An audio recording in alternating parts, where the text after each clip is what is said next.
Hello everyone, back in the studio again today, and I've got several different supplies out because I am making these really pretty little junk journal charms. You can call them charms or dangles, spine charms. They're all kind of got their own little names, but these are two-sided, so they can be hung from either side. I've got wording on the front and then just a piece of designer paper in the back, and then it's got a little heart dangle coming from it. So I've got 3 of these here. Let me show you each one. Kind of hard to see, but there's that in the back of that one. And then this last one here, it's got Sentimental Journey, and then on the back it's just got some flowers. So these are come together really easy, just like a lot of my projects do. And I'm planning on using some of these in my junk journal. This is one that I'm just working on right now. It's got a little golden book junk journal. That's in the works. I don't have it put together yet. I've just got a couple signatures so far.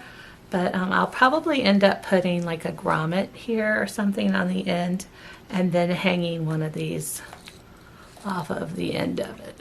So you can kind of see what that might look like.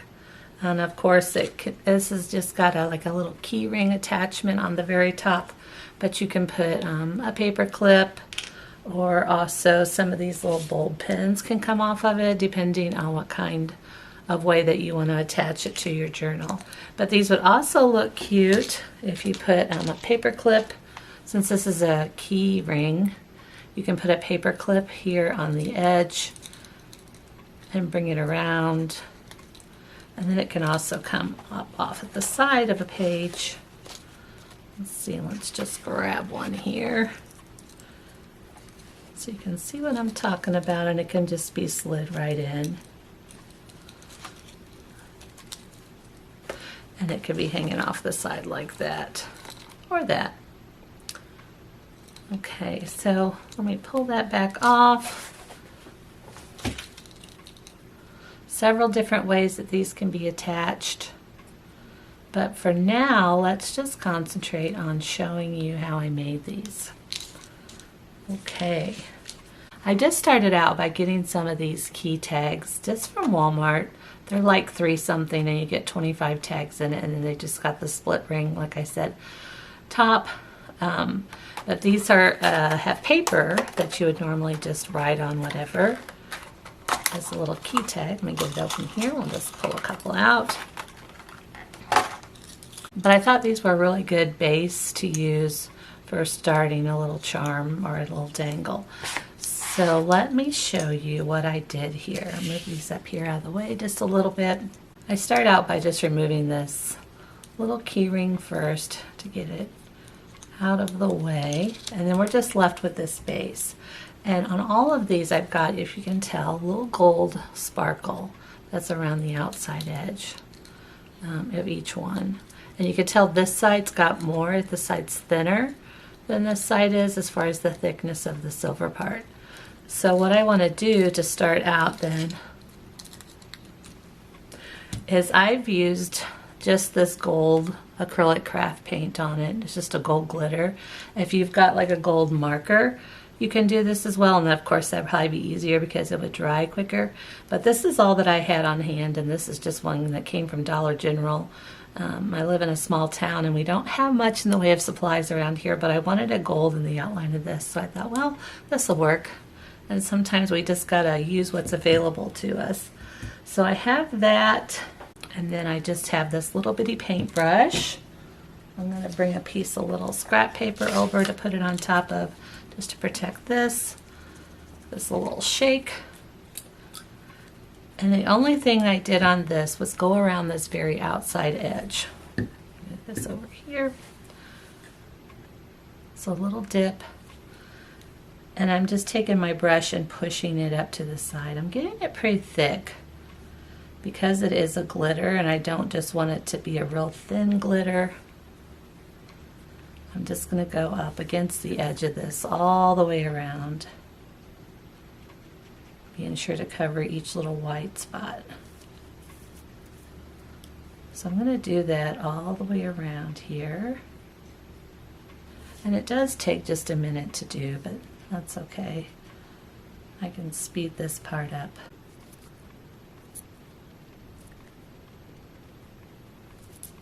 And then when I've gotten all the way around, I can see that I've still got just a little bit of white right in that area. So I'm just going to take my brush and push it all the way in there so there's no spots, because really all we're going to be seeing is a very little bitty part of that up to the edge. And I think that covers it pretty well. Of course, I don't need to cover it in the middle because we're going to have that part covered up. So I'm going to let this dry, and then I'm going to flip it over and do the same thing to the back side, and then let that dry, and then when that's done, we'll come back and show you the next step. Of course, like I said, if you've got a paint marker or a gold paint pen or something, you won't have to wait near as long. But anyhow, we'll let this dry, and then I'll be back to show you the next step. Okay, so this is dried completely, and the next thing we want to do is get our stamped image on here. Now, of course, if you don't want to use stamps or have any small enough, you can just use pattern paper, and that's what I've got for the back of each of these. But I want to stamp on these and have a nice little set that matches. So what I've used for these is this set of, let me pull out just a little bit here, these little stamps that are from Close to My Heart, and this one's called Postmarked. This is an old set, and it looks like I paid $2.50 for it quite a long time ago at a thrift store. But I love this little set. It's just looks like little stamps, but has lots of sayings on it. And so when I was going through picking these out, because this is a circular shape, I wanted something that was in a circular form. So I am going to use this Made with Love one again to show you this. I'm going to pop that off, and I'm just going to put it on my block, and we'll just stick it right on there. Give it a little pushy. And then I've just got a little piece of craft cardstock, and grab my black ink.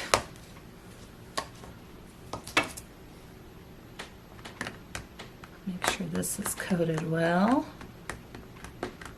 That ought to do.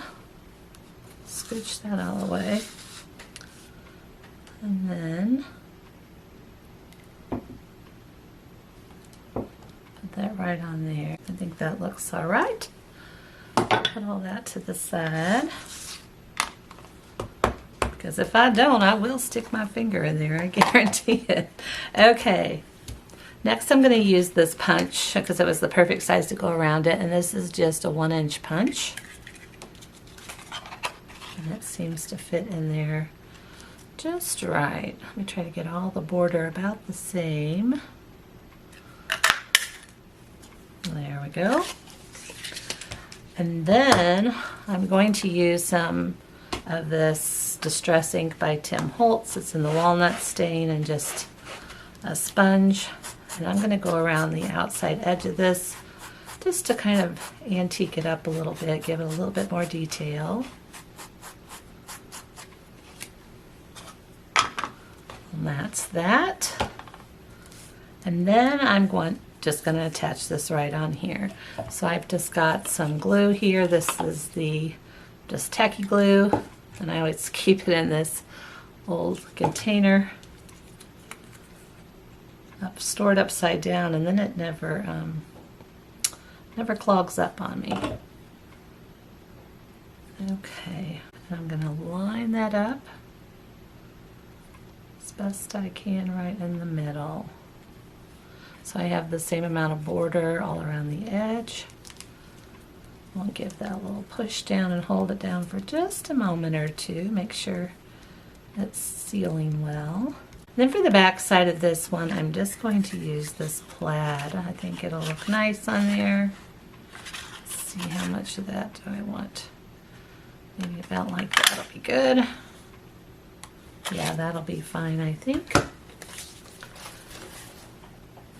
So I'm going to do the same thing and ink the back of this just a little bit. Because of its coloring, it's not going to show too much, but I want it to kind of have the same look. So we're going to do it just a little bit. Sometimes it's those little details. Okay, we'll flip this guy over. Add some glue and same thing. Line it up. Like I said, this one's a little thicker. The silver part is on this side. So you're not going to see that gold too much, but you see it just enough, I think. So let me hold it in there for just a moment. And I think that is good. Okay, and while that is drying, before I punch my hole in here in the top, let's go ahead and make this little heart down here so that can dry well. So for the heart, I'm just using the same craft paper, and then I've got this little heart. Goodness, I don't even know what size it is. It doesn't say on there, but it's an old one I've got from Recollections. But anyhow, just a little heart, and I'm going to punch out 4 of these.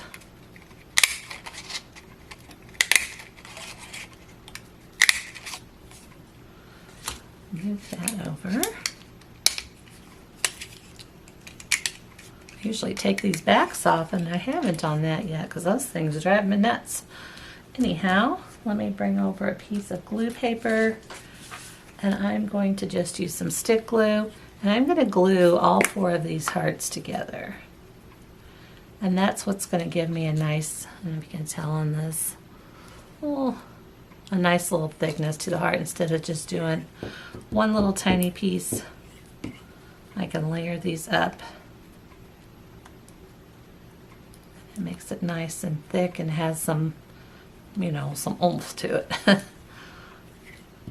Get these other 2 on. And the reason I'm doing 4 of them is because my hole punch goes through 4 of them pretty good. But if I get more than that, then it kind of struggles. And I don't want to break my hole punch. So 4 is good, and it's plenty thick for what I'm doing here. And you can use any kind of little dangle, any kind of, you know, little charm or whatever you'd like to hang off the edge. But this is what I'm doing today. Okay, I'm going to use the hole punch, and I'm going to try to center this up as best I can. Go right in the center, kind of towards the top, and punch. It's not too bad. Got a little close there, but it's okay. And I'm going to use a little eyelet. You don't have to do this step. I just like the way it looks when it's done. Grab one out of here. Okay, we'll use that color. Move those guys out of the way.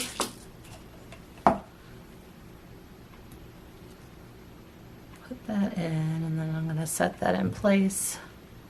Give that a squeeze.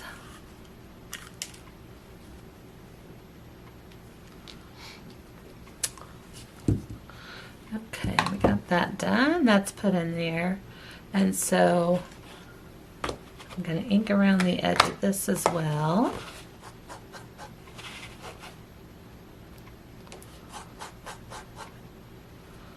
You could do that before you set the eyelet in place.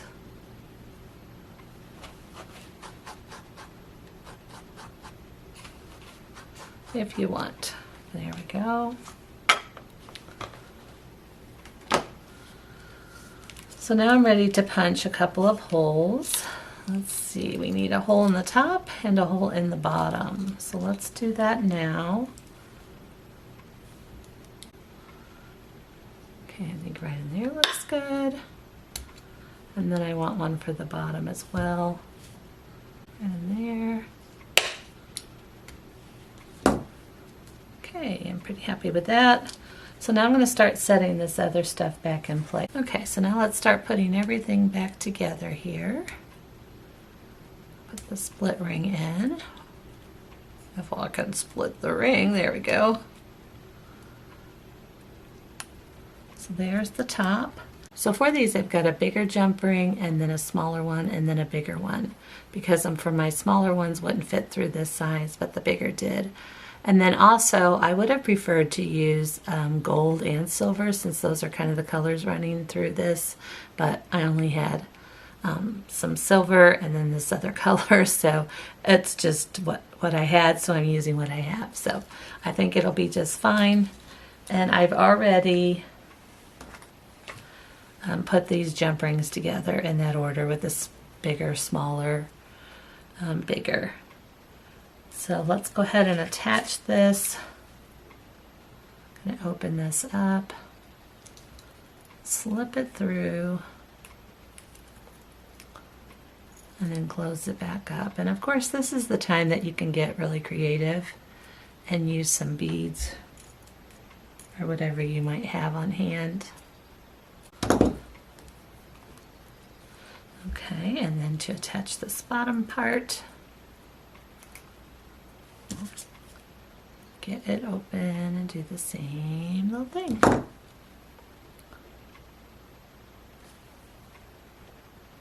Slide it through and then close her up. I had to get that one pretty wide to get that heart in there, but I think we can close it back up okay.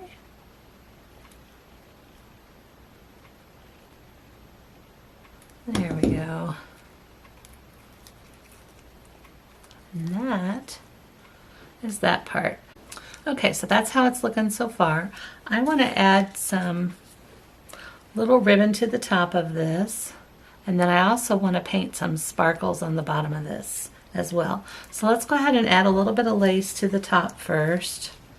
That way my glue for that way my paint can be drying as the very last step. So I'm just going to cut a little snippet of this,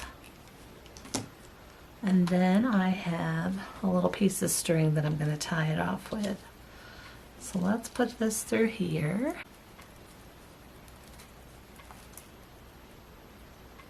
And I'm just going to use this string to tie around, bunch it here on the side, and then use this string to tie it up.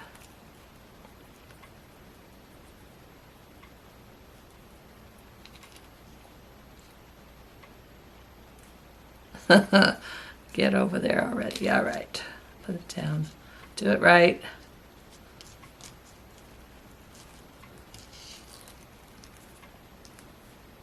There we go. And then I'm going to do it one more time to make sure it stays in place tight. Anybody got a finger they want to lend and hold that down? We got it. We got this. All right.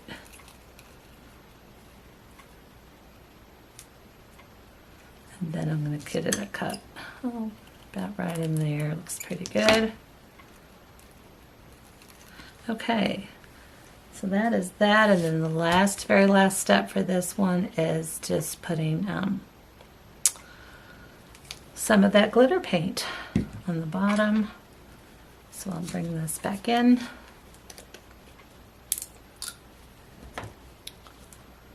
And then this will give me a chance to hold it by the top and not get it all over my fingers.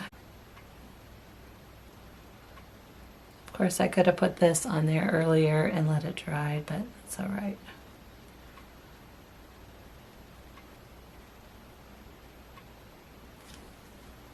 And then we'll flip it over and do the same thing.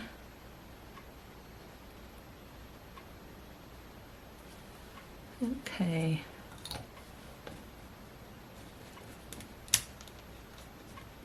I move that out of the way. And then I'm probably just going to use like this and let this dangle off of there and dry so it doesn't get on anything. So that's all there is to making these pretty two-sided junk journal dangle charms. Thanks for joining me again today, guys, and we'll see you next time. Bye.